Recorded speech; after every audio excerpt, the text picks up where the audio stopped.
আসসালামু আলাইকুম ওয়া রাহমাতুল্লাহি ওয়া বারাকাতুহু। প্রিয় দ্বীনি মুসলিম ভাই বোনেরা, এখন আপনাদের সামনে গোসল সংক্রান্ত যে মাসালাটি বলা হবে তা হলো গোসলের পর কোনো অঙ্গ ধোয়া বাদ রয়ে গেলে, যেমন কুলি করা বা নাকে পানি দেওয়া ইত্যাদি, তখন কি করবে?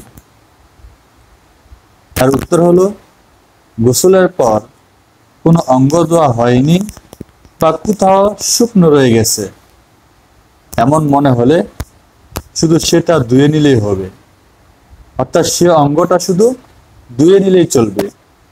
পুরো গোসল দোহরানো প্রয়োজন নেই, দ্বিতীয়বার আবার নতুন করে গোসল করা কোনো প্রয়োজন নেই।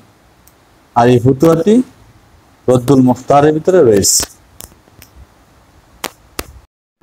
প্রিয় দ্বীনি মুসলিম ভাই বোনেরা, যারাই এই ভিডিওটি দেখতেছেন বা শুনতেছেন, প্রত্যেকের কাছে অনুরোধ থাকবে, দ্বীন প্রচারের উদ্দেশ্যে চ্যানেলটি সাবস্ক্রাইব করে দিন।